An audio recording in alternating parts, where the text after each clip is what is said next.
Good morning from Patty's Garage. I wanted to create this video to make a few notations on corrections that I needed to make and just a few maybe tips for anybody that is working with their clutch slave cylinder on a Bugeye Sprite. The first thing to note is how deep the access hole to the clutch slave cylinder is in the footwell. It is about 2 feet into the footwell, excuse me, right about where the door hinge begins to the back of the footwell. The footwell itself is only about just a little over a foot, maybe 14, 15 inches wide at the base of the footwell, and of course that access port is clear at the end of the footwell, so it's not like your head can keep on going in that to kind of take a look in there. If you could get your head as far as I'm able to reach my camera, you'll be able to see the top of the slave cylinder and where the remote bleeder goes. The problem is that access port is very small. So this access port is about 4 inches long, 3 inches tall, and you've got to be able to get a wrench in there if you were going to try and bleed this from that access port.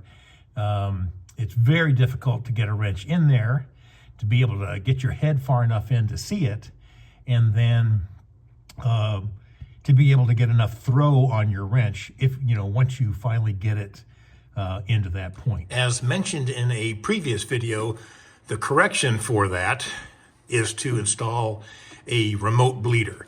And that's simply a line that's coming from that slave cylinder down there at the base of the footwell, running a line up to a secondary bleeder, or once this is installed, the only bleeder, up here in the engine bay. And then I've just created a bracket, and that'll be mounted to the where the transmission mounts. And then you simply bleed it from up here, just running into your hose and jar or to like an easy bleed system. And so all of that functions very well. Once in place and everything's tight, that makes it very, very simple. So here's just a couple of tips and thoughts when you're dealing with this Bugeye slave cylinder. This is the bleeding valve.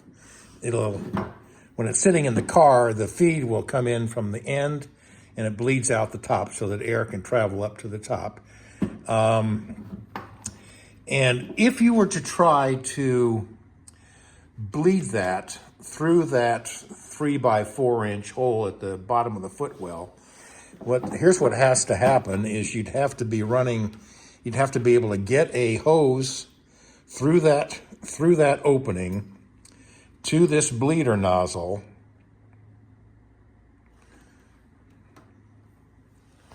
or I guess you could run it from the top of the car down to that bleeder nozzle. But regardless, you have to be able to open and close this valve. And you have to do that through that 3x4 inch opening. And if you're going to try and do that, if you want to maintain no remote bleeder and you're just trying to do this or trying to do it for the very first time, recommendation that I would have is to find one of these. This is a Tecton.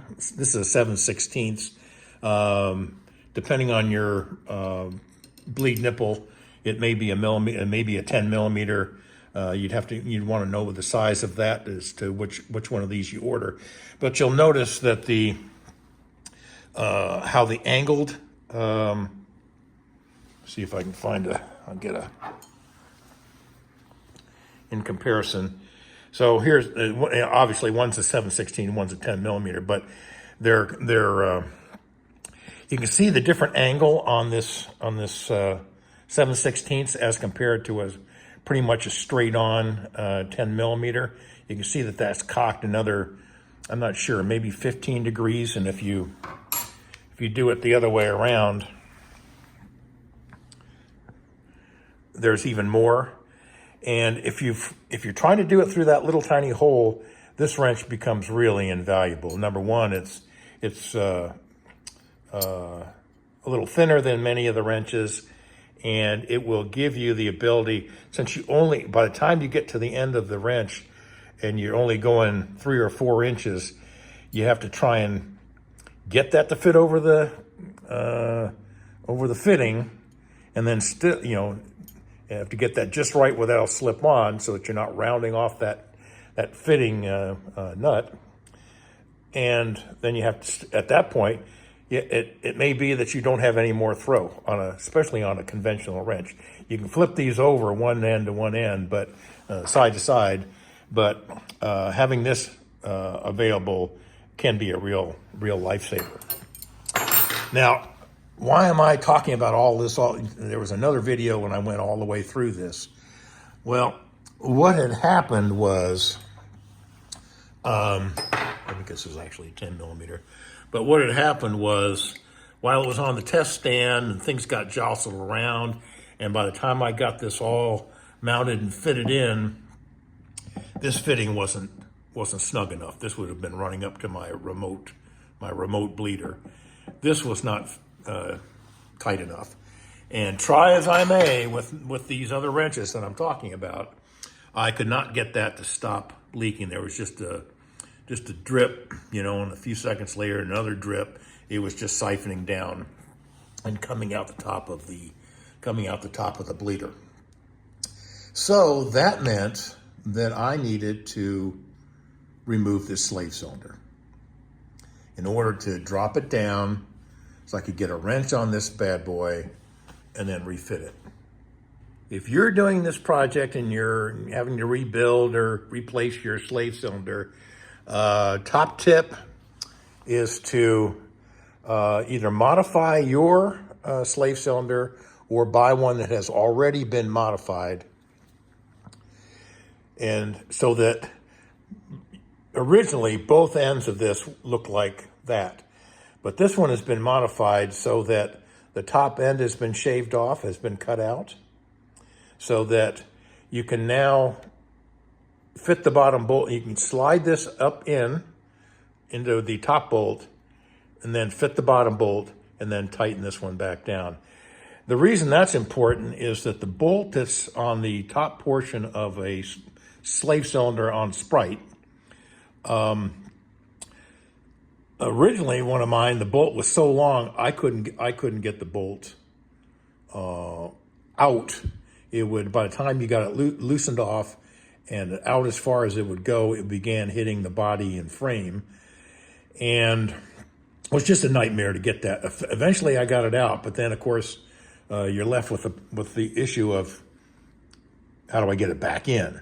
So the real key here is slot the top part of your slave cylinder so that you just have to barely crack open that nut.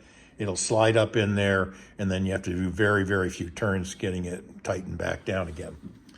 The other, I guess one other comment about the bolt is that I mentioned that it was too long to get out of there.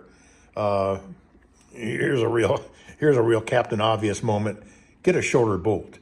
Get as short a bolt as you can with a little extra slack to fit into that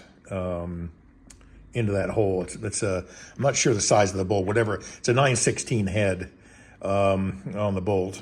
But if you've got 1.5 inches and you can do it with 1 inch, put 1 inch in there. That way you got an extra 1/2 inch to play to get that bolt out of there if you don't want to go about sliding this up in there.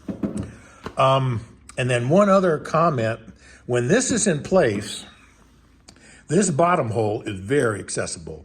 That's where your ground strap normally will get fitted to when you mount that in there. But this one is way up in there, up in the frame. You got to get your little tiny hands up in there and try and get a wrench on it. And the other day, I tried ratchet wrenches. I tried sockets. I tried specialty box end wrenches. And what finally worked was just a stubby 9/16. That was small enough for me to get that on there, and it short enough that I wasn't hitting anything as I was moving that bolt. And as mentioned, I only have to tighten that up, maybe a turn, possibly 2 turns, because of the modification made to the slave cylinder. So those are my slave cylinder tips and fixes that I've maybe helped somebody else, and they're a good good reminder to me next time I do this to